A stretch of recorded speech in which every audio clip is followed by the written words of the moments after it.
Saludos a todos, muy buenas tardes y bueno, bienvenidos a este espacio, a Interactúa. Ya habéis visto el título, vamos a hablar sobre la reencarnación. La verdad es que es un tema apasionante. Este tema de las reencarnaciones es un tema que atrae a mucha gente. Por eso vamos a tratarlo esta tarde.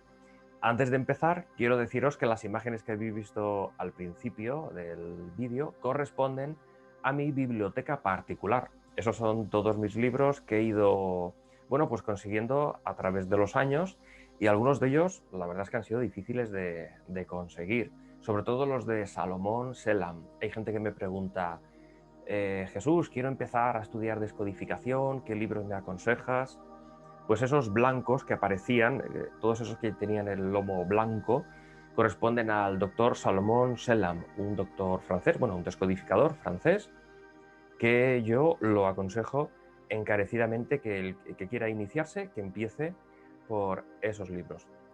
Y hecha esta aclaración, pues vamos a comenzar el programa hablando sobre las reencarnaciones, sobre si existen, sobre si no existen, cuál es la diferencia entre reencarnación y compartir una información, porque así es como lo enfoca, por ejemplo, la descodificación, y al final pues llegaremos a una conclusión, si realmente importan o no importan eso que nosotros consideramos como reencarnaciones. Bien, como os estaba comentando, la descodificación también lo contempla, la reencarnación. Lo que pasa es que no lo expresa de esa manera. Y quiero poneros un ejemplo. Cuando estamos haciendo el árbol genealógico, pues muchas veces vemos que se repite la información del abuelo al nieto. Por poner un ejemplo rápido, yo siempre suelo poner el mismo, ¿no? El típico caso del nieto que es alérgico al agua. ¿De acuerdo? Pues tiene pues, palpitaciones, tiene ansiedad cuando se acerca a un río, a un lago, es decir, siente como una sensación como de peligro, ¿no? Y al final se descubre que este nieto es doble de su abuelo porque se llamaba igual que él y el abuelo se ahogó en un río, ¿no? Entonces decimos que desde la descodificación se dice que está compartiendo información, es doble de ese abuelo, entonces comparte una información, lleva la información de ahogo del abuelo y eso le sirve como una protección para que él no se ahogue. Pero desde el punto de vista de las reencarnaciones, de la gente que cree en la reencarnación como tal, pues no lo enfocan de esta manera, ¿no? Ellos dirían como que algo así como que el nieto es la reencarnación del abuelo, es decir, que el nieto es el mismo abuelo, es el abuelo en sí. Fijaros la propia palabra reencarnación, ¿qué significa? Reencarnación, es decir, reencarnar, volver a materializarme, ¿no? Volver a convertirme en carne. Entonces, fijaros la diferencia, es una diferencia sutil, pero realmente si lo reflexionamos, la biodescodificación pues no deja de ser también una investigación sobre las reencarnaciones, porque si el nieto falleció antes, perdón, si el abuelo falleció antes de que naciera el nieto, pues perfectamente el nieto podría ser la reencarnación de su abuelo. Pero si hubieran nacido, si hubieran convivido los dos en el tiempo, es decir, si el nieto hubiera nacido cuando el abuelo aún estaba vivo, entonces ahí es cuando sí que sería más lógico decir que el nieto lleva la información del abuelo o que el abuelo al fallecer de alguna manera le pasa esa información a su nieto. Pero si os dais cuenta prácticamente es lo mismo, ¿no? Más o menos el símil sería prácticamente lo mismo. Bueno, al final yo creo que es un tema de creencias, ¿no? Es decir, depende o acorde a las creencias que uno tiene, verá las causas fuera de una manera o las verá de otras. Porque fijaros, si tenemos que hablar de creencias, bueno, pues aquí me he anotado unas cuantas. Lo he titulado Los filtros de la vida, ¿no? Refiriéndome a las creencias. Y bueno, pues el que cree en ovnis, por ejemplo, pues una persona que cree en los ovnis, en los extraterrestres, en los platillos volantes, en las personas que son abducidas por naves espaciales y se las llevan para hacerles pruebas, o incluso mujeres que se quedan embarazadas de algún extraterrestre. Bien, pues todas estas personas que creen en todo este tipo de historias, curiosamente, no todas ellas, no me refiero a todas, pero muchas de ellas, la gran mayoría, han visto alguna nave espacial o han visto algún extraterrestre o han notado alguna presencia extraña de alguien que no sea de este planeta. ¿eh? Esto podéis investigarlo porque realmente es así. La mayoría de personas que creen en la vida extraterrestre, en los platillos volantes, etcétera, pues casi todos o la gran mayoría han tenido algún tipo de experiencia relacionada con esto. Esto no deja de ser curioso, pero esto no queda así, porque también tengo aquí anotado las personas que creen en el mal de ojo. Vale, pues las personas que creen en el mal de ojo, ¿qué es lo que ocurre? Que cuando les pasa algo, alguna enfermedad, lo achacan a que alguien les ha hecho un mal de ojo. Pues por ejemplo, pues podemos poner el caso de un orzuelo, el típico orzuelo. Pues a mí me sale un día un orzuelo y si yo creo en el mal de ojo, pues ¿qué pensaré? Pues que el orzuelo me lo ha echado pues mi vecina del quinto, ¿vale? Porque no le caigo bien, porque no me soporta, me odia, y el otro día me crucé con ella por la escalera y me ha salido este orzuelo por culpa de ella, porque creo en las energías, creo en el mal de ojo, es decir, tengo esa creencia, entonces cuando me ocurre algo, lo vivo de esa manera, ¿de acuerdo? Esto funciona así. Pero vamos a ver más creencias. Bueno, la próxima creencia, ¿cuál es? Pues la que tengo aquí anotada, pues la biodescodificación. ¿eh? No os penséis que yo me voy a dejar al margen de esto, porque, bueno, pues también hay que considerarlo, ¿no? La biodescodificación, ¿por qué no? También puede ser una creencia, porque hay personas que le dan validez a la biodescodificación y hay muchas personas, muchísimas personas que no, que consideran que es una locura, que no sirve para nada y que eso son palabrerías. Por tanto, la he querido meter también en el saco de las creencias y os voy a poner un ejemplo. Bueno, vamos a continuar con el ejemplo del orzuelo que os estaba comentando hace un momento. Si a mí me sale un orzuelo, a diferencia de las personas que creen en las energías y que creen en el mal de ojo, yo no lo voy a ver. Si me sale un orzuelo, yo no lo voy a ver como que la vecina del quinto o mi jefe que me odia me ha mandado este orzuelo. No, yo lo veré como un conflicto. ¿Y cuál sería el conflicto? Pues bueno, si es un orzuelo, pues algo que no quiero ver, o algo que he visto y me ha resultado feo o sucio, por eso me ha salido el orzuelo. Fijaros que aquí hay para todos, ¿no? De alguna forma, pues tenemos que reflexionarlo, las personas que creemos en la biodescodificación, pues todo lo que nos ocurre, todas las enfermedades o los problemas que nos surgen en nuestra vida, todo lo relacionamos con conflictos emocionales. ¿De acuerdo? ¿A qué es interesante? Pues vamos a continuar porque también tengo anotado aquí, por ejemplo, pues quien cree en la religión, los creyentes, los que creen en Dios, los que son muy, bueno, muy asiduos a la religión, los que le tienen mucha fe cristiana, pues cuando les ocurre algo, cuando tienen una enfermedad, ¿a qué lo achacan? Pues suelen decir que es un castigo divino, ¿no? Pues es Dios que me está mandando esta prueba para la que supere. Es decir, no se van a cuestionar si han enfermado porque hay algo en lo cual ellos estén en incoherencia emocional o que tengan algún conflicto. No, no lo van a vivir en esos términos. Lo van a interpretar como que es un castigo de Dios o que es una prueba a superar. Entonces lo verán correcto porque creen en Dios o rezarán a Dios para que Dios sea quien les cure. Sin embargo, desde la descodificación decimos que es uno mismo el que se tiene que curar o se tiene que sanar.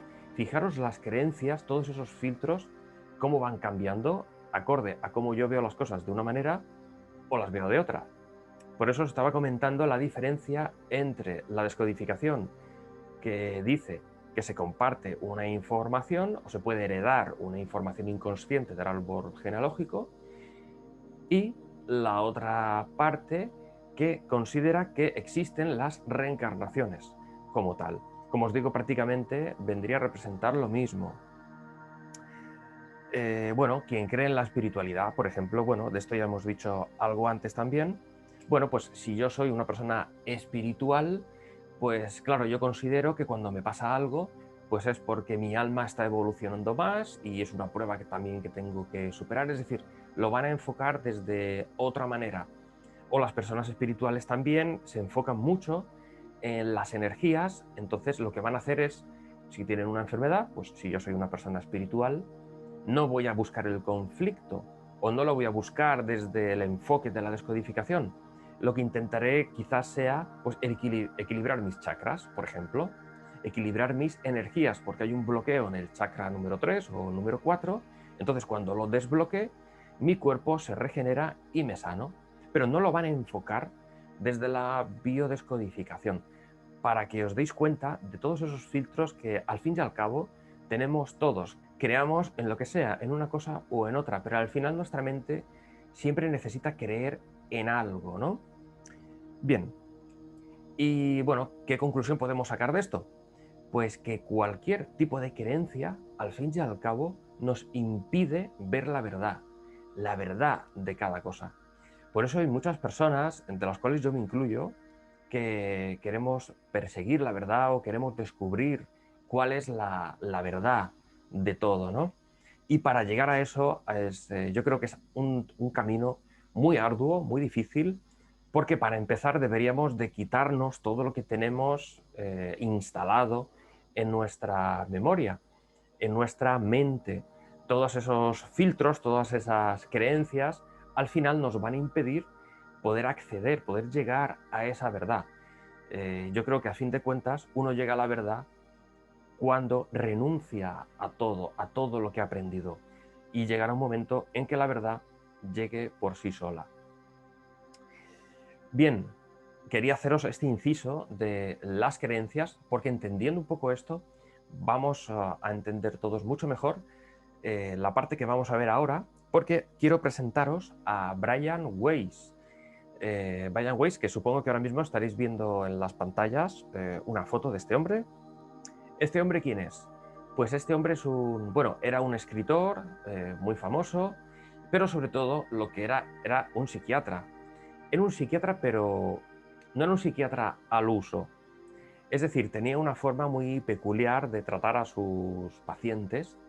Él lo que hacía era someterles a una relajación profunda y los inducía a que viajaran en el tiempo. Es decir, él les hacía viajar al pasado o les hacía viajar al futuro, pero con una gran diferencia. No en su propia vida, sino en vidas pasadas o en vidas futuras. Es decir, les hacía viajar a otras épocas en el tiempo, a otras reencarnaciones.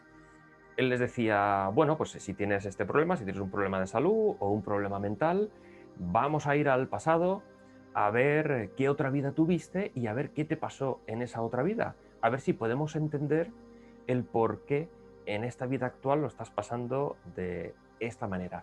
Y al final lo curioso que descubrió este hombre es que siempre había un patrón que se repetía, tanto en su vida actual como en la vida pasada. Y la persona mejoraba, y mejoraban notablemente, incluso muchos de ellos se sanaban. Por eso este psiquiatra, Brian Weiss, llegó a ser tan famoso. Si no lo conocéis, os recomiendo que os metáis en YouTube y que busquéis su biografía, porque la verdad es que os va a interesar. Aquí tengo uno de sus libros, yo creo que de los más famosos. Aquí está, no sé si se puede ver bien en la pantalla porque brillará un poquito. Yo creo que ahí se ve, ¿no? Brian Weiss. ¿eh? Este libro, pues la verdad es que es un libro apasionante. Yo cuando me lo leí, vamos, prácticamente me lo leí del tirón en un par de noches, porque es muy bueno y sobre todo la moraleja final de este libro, de este hombre, que la moraleja la diremos al final del programa, que yo creo que lo va a resumir todo, ¿no? Este libro en concreto se llama Muchos cuerpos, una misma alma. Muchos cuerpos, una misma alma. Ahí lo tenéis, de Brian Weiss. Bien, pues quiero presentaros una historia de este libro, que para mí es de las mejores, porque es una historia preciosa. Pero antes de verla, quiero poneros otro ejemplo de otra historia también de este libro, pero que os lo voy a contar como a modo de resumen, muy resumido para que entréis mucho mejor y podéis comprender la forma de funcionamiento de este hombre. Pues un día tiene en su consulta Brian Weiss recuerdo, no sé si era un hombre o una mujer, que le decía que tenía grandes dolores en sus piernas y no lo entendía porque iba al médico y bueno, pues no tenía artritis, ni artrosis, ni no tenía ningún problema físico de salud. Por lo tanto, no le daban una solución, pero tenía un problema en sus piernas, tenía mucho dolor, ¿no? Entonces, en la consulta del psiquiatra, pues le dice, bueno, pues yo te invito a que te tumbes en la camilla, a que te relajes y, bueno, una relajación profunda y vamos a ver una vida pasada tuya, vamos a viajar en el tiempo a otra vida, a ver qué fuiste en una vida anterior, porque seguramente ahí está la solución a tu problema, a tus dolores de piernas. Entonces su paciente, pues bueno, dijo que sí y se sometió a esa relajación profunda y en una vida anterior, cuando se relaja, dice, bueno, pues estoy en la Edad Media, bueno, pues soy un prisionero que me he intentado escapar varias veces y para evitar que me vuelva a escapar lo que han hecho ha sido golpearme con hierros las piernas, me han roto las piernas y me han puesto unos grilletes para que no me pueda escapar. Y fíjate, realmente mis días terminaron ahí. Así fue cómo relató esta historia. Imaginaros el sufrimiento, ¿no? Cuando lo está relatando y está diciendo que intentó escaparse varias veces, pero era un prisionero y sus carceleros, para evitar que volviera a intentar nuevamente escaparse, le rompieron las piernas y le pusieron unos grites. Imaginaos el sufrimiento de esta persona así hasta el final de sus días. Bien, cuando salió de esa regresión, de esa vida pasada, de alguna forma tuvo empatía, ¿no? Por ella misma en otra vida. Tuvo empatía, tuvo compasión, pudo comprender el sufrimiento de haber sido prisionero durante toda su vida y sobre todo pudo comprender de dónde venía en su vida actual, en su reencarnación actual, pudo comprender de dónde le venía estos dolores en sus piernas que no tenían una explicación, pero sí se le pudo encontrar una explicación lógica y coherente en esa vida pasada. Fijaros qué curioso y qué impresionante, ¿no? Al mismo tiempo. Bueno, al final los resultados fueron óptimos y esta persona pues mejoró notablemente los dolores de sus piernas. Es un caso que podéis leer también en el libro. Y ahora os voy a relatar otro que lo vamos a ver ahora mismo y continuamos hablando de este apasionante tema de las reencarnaciones. Os dejo con el relato, espero que os guste. La primera vez que le vi me pareció simplemente insoportable. Sí, hasta los médicos hacemos juicios precipitados cuando conocemos a alguien. Y no era yo el único al que le caía fatal. Muchos de sus pacientes trabajaban en un hospital cercano y de sus compañeros coincidían conmigo. De hecho, había sido una colega suya, Betsy Prager, una psicóloga, la que le había recomendado que lo tratara yo. Mejor mi consulta que la de ella, habría pensado. Me aseguró que la dirección del hospital casi le había ordenado que hiciera psicoterapia. Llegó como una tormenta de verano, con vientos fuertes y muy acalorado, y empezó a pasearse impacientemente ante mi mesa, en estado de ansiedad aguda. No debería estar aquí, proclamó. No me hace ninguna falta. Los capullos que dirigen el hospital dicen que tengo que moderarme, pues yo creo que a ellos tendrían que despedirles. No me dejan hacer mi trabajo. Era alto, tenía 38 años, el rostro enrojecido y papada, cabello castaño, escaso y despeinado, y los ojos encendidos. Vestía pantalones de pinzas marrones y camisa hawaiana, y parecía más un camarero que un médico.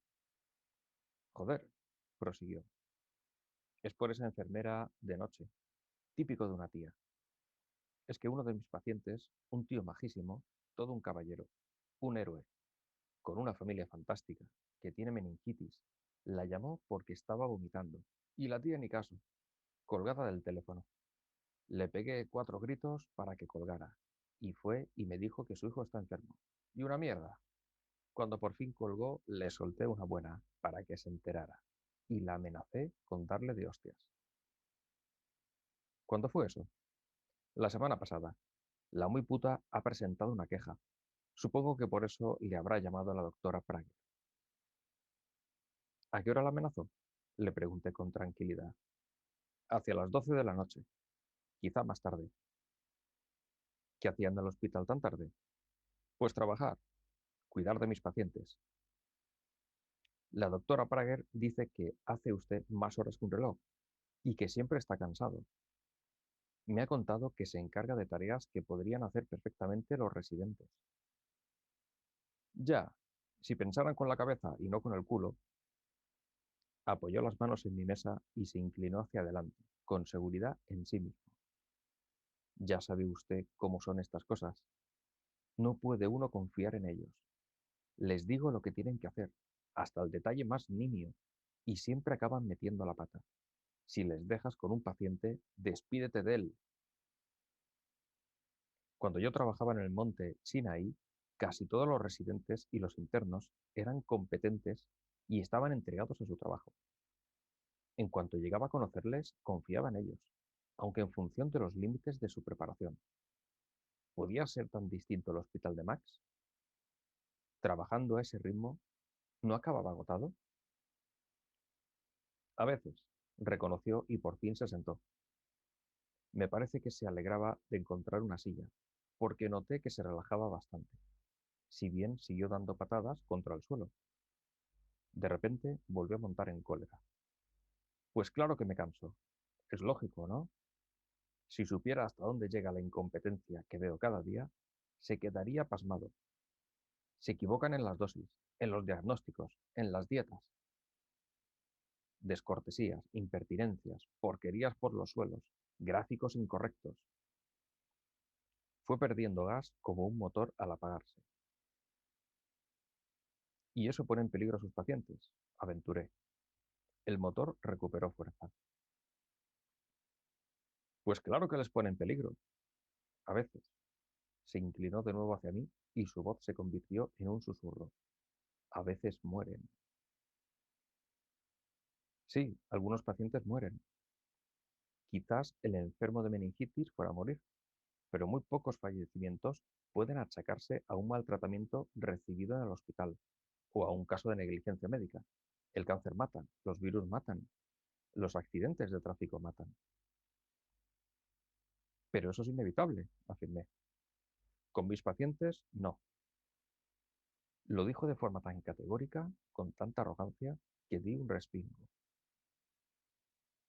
Bueno, seguro que en algunos casos, insistí, los enfermos de cáncer, los ancianos, las víctimas de embolias.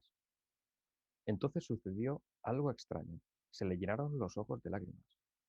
Es cierto, y cada vez que sucede me entran ganas de suicidarme. Adoro a mis pacientes, a todos y cada uno de ellos. Y cuando muere uno, muero yo con él. Me quedo destrozado. No debería, empecé, pero desistí de intentar contradecirle o consolarle, ya que resultaba inútil. ¿Y sabe con quién me enfado más? Sollozó. Conmigo mismo. Seguimos más o menos así durante el resto de la sesión. Max resultó tener un comportamiento obsesivo-compulsivo respecto a todos y cada uno de los detalles de los cuidados médicos de sus pacientes, aunque no en otros aspectos de su vida. Me dio la impresión de que los enfermos debían de agradecer tanta atención médica al principio, aunque luego a algunos les molestaba, ya que seguramente detectaban la ansiedad que iba asociada a esa conducta obsesiva. Además, se implicaba demasiado desde el punto de vista emocional. También en ese caso, los enfermos debían de agradecer la vinculación afectiva al principio, antes de empezar a ponerse nerviosos por tener a alguien revoloteando siempre a su alrededor. Max sufría con sus pacientes. La ansiedad que le producían degeneraba en desesperación y remordimientos, si no lograban recuperarse. Cada revés era culpa suya, cada muerte imperdonable. A medida que fuimos conociéndonos, me contó que se recetaba antidepresivos cuando el dolor emocional se hacía insoportable. En un momento dado empezó a sufrir dolores en el pecho y, aterrado, fue corriendo a ver a un cardiólogo, que no le encontró nada, aunque le hizo toda una serie de pruebas. Aún así, los dolores persistieron y a menudo resultaban debilitantes. Incapaz de delegar responsabilidad en sus compañeros de trabajo, y menos por teléfono, siguió yendo al hospital, aún con mayor frecuencia de la necesaria, solo para ver que todo iba bien, según me dijo. Esto quería decir que le quedaba poco tiempo para su familia, e incluso las horas que pasaba con ellos acababan contaminadas por sus cambios de humor y sus repentinos arrebatos de mal genio. Con el tiempo empezó a darme lástima. Mi objetivo es que todos mis pacientes mejoren, afirmaba cansinamente, y por lo tanto, cuando unos cuantos mejoraban de verdad, tampoco quedaba satisfecho. La alegría del enfermo no se veía reflejada en Max. Como médico, no era que se sintiera omnipotente ni mucho menos, y que por ello esperase que todos sus pacientes reaccionaran a la perfección, sino que cada vez que uno empeoraba, se sentía más inseguro, menos digno de dedicarse a su profesión. Sus ataques verbales y su rabia eran simples tapaderas para un hecho subyacente. Tenía miedo. Los síntomas físicos y psicológicos eran graves, e incluso su vida corría peligro. Tras un prudente tira y afloja, en el que los dos intentamos sondearnos mutuamente, quedó bastante claro que las causas de su aflicción no residían ni en el presente ni en su infancia. Le expliqué qué era la terapia de regresión y le conté que lo importante no era que lo visto resultara cierto o se interpretara como una metáfora, un símbolo o una fantasía, sino que se lograra la curación y que muchos de mis pacientes mejoraban. ¿Le gustaría probarlo? Propuse. Ni hablar. No quiero descubrir que he sido un sádico asesino. Finalmente aceptó. Muy malo no puede ser el pasado. Además, siento curiosidad, afirmó. Le recordé que iba a controlar el proceso y que, en cualquier momento, podía detener o ajustar la experiencia, incluso pasar a otra vida distinta, si así lo deseaba. Entró en estado de trance con facilidad. Lo guié hacia el pasado. Me sorprendió, dado su desagradable machismo, descubrir que era una mujer. Soy joven y guapa. Estoy casada con un buen hombre. Estamos a ver, el siglo XII. ¿O es el XIII? Vivo en una pequeña comunidad de Europa, de la Europa Oriental. He sufrido muchas enfermedades a lo largo de mi vida, y quizá por eso me he hecho curandera, aunque prefiero estar rodeada de mis animales y mis plantas. Cuando estaba embarazada tuve la escarlatina y perdí el hijo que esperaba. No puedo tener más. Tanto mi marido como yo nos quedamos muy afectados.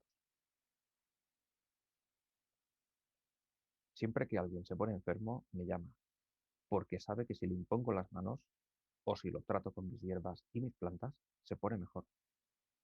A veces parece un milagro. Hay gente que me acepta y que nos trata bien, a mi marido y a mí, pero la mayoría, yo diría que me tiene miedo. Creen que soy bruja y que tengo poderes sobrenaturales. Creen que soy un bicho raro o que estoy chalada, pero no es verdad. Lo que pasa es que prefiero estar con los animales y con las plantas que con ellos. Hay un hombre que vive en una aldea cercana y que siempre me grita que me vaya. Se dedica a advertir a los niños de por aquí que no se acerquen a mí, pero ahora me necesita y viene a buscarme.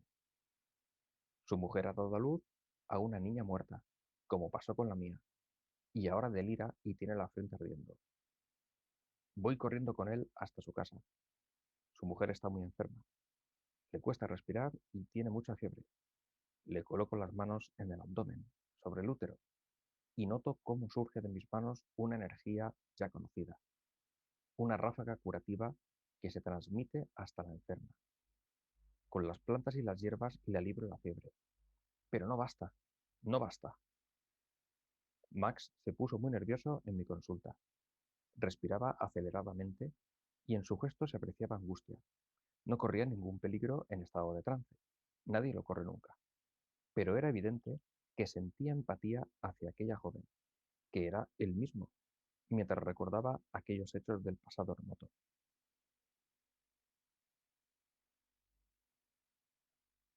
Tenía razón, prosiguió, aún en trance. Es demasiado tarde. La infección ha acabado con las defensas de la pobre madre, que muere cuando mi energía aún está entrando en ella. Nadie podría haberla salvado. Es la peor derrota de mi vida. Su desasosiego se intensificó. El marido está furioso. Durante todo este tiempo no ha dejado de beber. Yo apenas me había fijado en él. Y ahora está deshecho, enajenado por haber perdido a su mujer cuando el bebé apenas acababa de morir. La has matado tú, demonio. Eres una bruja. Grita, y antes de que pueda defenderme, levanta un puñal y me lo hunde en el pecho. Me pilla por sorpresa. No puedo creerlo. Siento un dolor agudo en el pecho. Es como si el puñal me hubiera llegado al corazón. Ahora estoy flotando y al mirar hacia abajo veo mi propio cuerpo, tirado en el suelo de la cabaña de ese hombre. Se respira calma, se respira calma. En el cielo hay una luz dorada que llega hasta mí. Es una luz curativa. Lo hice regresar al presente. Max había experimentado mucho en una única sesión. No estaba muy contento, pero tampoco disgustado. Se quedó pensativo y serio. Reflexionaba sobre aquella vida de hacía siglos. Sabía que era la suya, que él era la curandera. Analizamos lo que sentía en aquel instante y lo que había sentido durante la regresión. El dolor físico, la ansiedad, la empatía que le había inspirado entonces la madre moribunda y la que le inspiraba ahora la joven curandera. Durante las semanas siguientes, tanto la familia de Max como sus colegas del hospital, sus pacientes y yo apreciamos los cambios que experimentó. El dolor del pecho desapareció en cuanto descubrió su causa fundamental. Comprendió que, aunque le habían matado por no haber logrado sanar a la paciente en su vida anterior, del mismo modo que él sentía ganas de suicidarse en esta, cuando fracasaba, ni en aquel momento ni en el actual eran culpa suya las muertes de sus pacientes. Se dio cuenta de que solamente podía hacer todo lo que estuviera en su mano, nada más. Podía utilizar todos sus conocimientos y su experiencia médica, pero no siempre controlar los resultados. La mayoría de los pacientes saldría adelante, pero algunos no, por toda una serie de razones que escapaban a su capacidad. La ansiedad con la que se tomaban los casos actuales fue disminuyendo cada vez más y finalmente desapareció. Bueno, ¿qué os ha parecido el caso del doctor Salvavidas? Así es como lo he querido titular yo, entre comillas, ¿no? Este caso. El doctor Salvavidas, ¿verdad? Un doctor, un médico eh, totalmente inquietado, ¿no? Agobiado, muy nervioso por todos sus pacientes, excesivamente preocupado, ¿no? Se volcaba demasiado en todos sus pacientes. Al final descubrió en esa vida pasada de dónde vino todo, ¿no? Al final se dio cuenta pues que en una vida anterior era una curandera que intentó salvar a una joven que acababa de dar a luz, le puso sus ungüentos, le mandó su energía, pero al final no lo logró y esa joven murió. No se lo pudo perdonar durante toda su vida esos remordimientos que tuvo de que se le muriera esa joven en sus brazos. Al final ese remordimiento, esa culpa, la arrastró hasta su actual reencarnación, en la cual él es un doctor y siempre está preocupándose en exceso por todos sus pacientes y por eso cuando se le moría cualquier paciente se lo tomaba tan a pecho, ¿no? Por eso le generaba tanto sufrimiento. Lo pudo comprobar de dónde venía todo eso y eso le aportó una paz. Al final, Brian Weiss, él mismo lo llega a decir en el libro. Él no sabe si las reencarnaciones en vidas pasadas, él no sabe si son ciertas o no, porque realmente no tenemos algo con qué comprobarlo, ¿no? De una forma real. No podemos palparlo, porque, pues fijaros, una reencarnación del siglo XII, ¿cómo se puede demostrar que eso sea cierto o no? Pero su conclusión es la siguiente, él dice, a mí no me importa si es cierta o no es cierta esa vida anterior que él me está relatando. O para mí lo importante son los resultados, y estoy teniendo resultados muy óptimos, resultados muy buenos con prácticamente todos mis pacientes. Y eso es lo que a mí me interesa, que al final funciona. Y este psiquiatra, Brian Weiss, pues utilizó en su consulta este método de recurrir a las vidas pasadas, a otras reencarnaciones, para utilizarlo como modo terapéutico. Yo también pues voy al hilo de Brian Weiss, ¿no?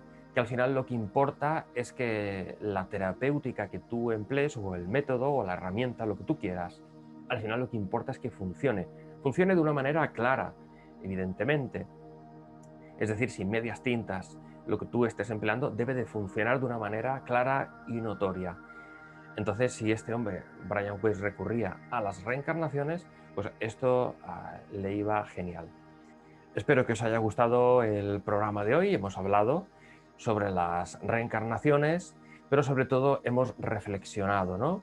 Sobre si realmente son útiles el saber cierta información sobre otra vida pasada, y también hemos hecho el símil con la descodificación, que de alguna manera no contempla la reencarnación como tal, pero pues en la práctica sí que se hace como ese rol, ¿no? Sí que existe esa dinámica como de intentar ver la vida del abuelo, qué le pasó al abuelo o a la abuela o a los padres, porque de alguna forma tú estás repitiendo su patrón, su historia de vida.